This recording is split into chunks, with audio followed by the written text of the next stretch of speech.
So in a good number of my videos, I've argued very fervently that Nintendo is a competitor with PlayStation and Xbox.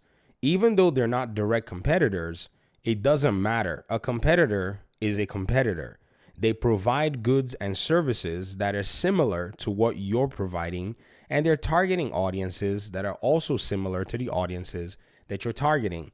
I'd even go further to say that their business activities and what they provide and how their own users interact with what they provide creates a market pressure and somewhat of a stressor on your own products. And you can also create that kind of market pressure on their own resources on a good day.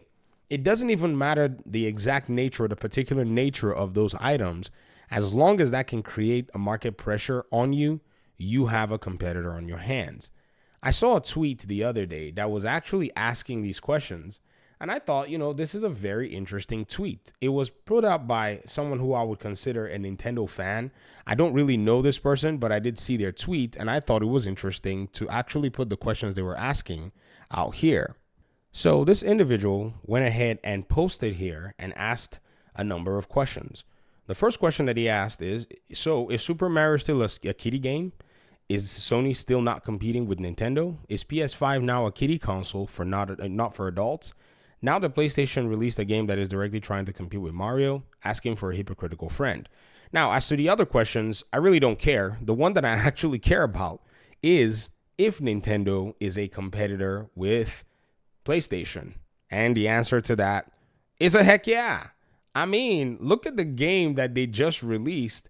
It is super indicative of a lot of what Nintendo has been doing for years.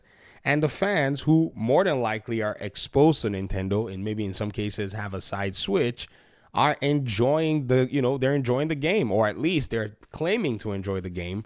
I'd hope that they actually go in and actually buy the game, or at least make sure that the game ranks high in sales parameters at the end of the day. So this is definitely something that I believe that as we've been talking about it and as people have tried to push back, especially from the PlayStation fanboy side, you can see why it's very difficult to have some of these conversations because economic realities are for the most part ignored by a lot of this folk. In fact, what I see is that PlayStation being in a position where they realize that these big multiplayer games and these big single player games that cost so much money to make are not necessarily there to sustain their ecosystem. As much as they may try, what they realize and they've known for years is that a lot of the players are playing Call of Duty, they're playing Fortnite, they're playing GTA Online, and all of the others. So what they're probably trying to do now is to create a mass appeal for video games like this. Now you may say, well, but it's just Astro. No, it's also Lego Horizon Adventures.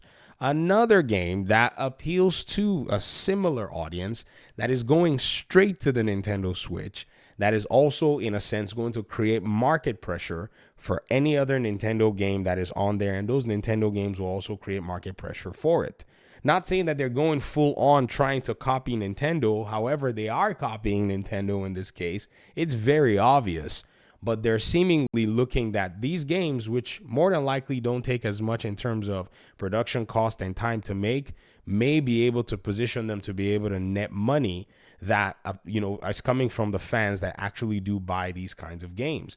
And that's all I'm saying. Is it a bad thing? No, it's not a bad thing. This is a good strategy. It's something that I think they should have been doing for the longest time. Nintendo has just all sat there pretty, but the truth and the reality of the matter is, as one of my audience members said, PlayStation is not Nintendo. So now they're going to be playing ball, especially just doing exactly the same things that Nintendo has done for the last few, not even the last few years, for majority of their time as a hardware, provider and a publisher and a game maker. And it's very interesting, of which what's funny is a lot of folk who are on the PlayStation side have adored the third-person single-player games rated, M for mature, or rated, these higher ratings in a sense that, go with games like God of War and all of this stuff as kind of like their so-called, huge games and titles, and they've kind of thumbed their noses at these kinds of games like Astro and all the others. But somehow now, because it's on the PlayStation side, because PlayStation has delivered it, it's now a good thing, which is kind of funny at the end of the day. But that aside, I wanted to go ahead and see that we can actually establish it now, even though we could always point to it and establish that they were both competitors, PlayStation and Nintendo.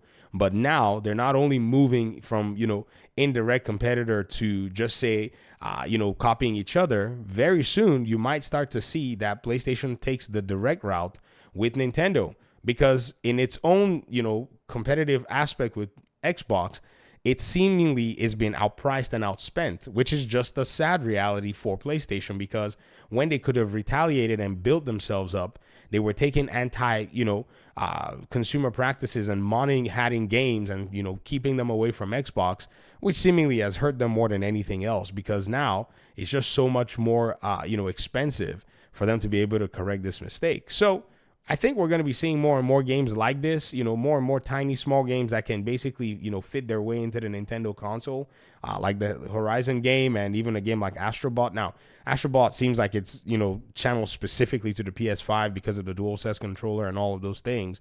But it is still very interesting to go ahead and see that somewhere, somehow, Nintendo's strategy is being proven by PlayStation as they try to copy some elements of it, which, there's nothing wrong with it. I think, they say imitation is the greatest form of flattery. So I guess Nintendo was doing something right to, see the PlayStation aficionados and the PlayStation faithfuls eventually love a game that they probably would have thumbed their nose up if Nintendo had made it. Or maybe it's just, unrelenting fanboyism that's actually kicking in this particular context.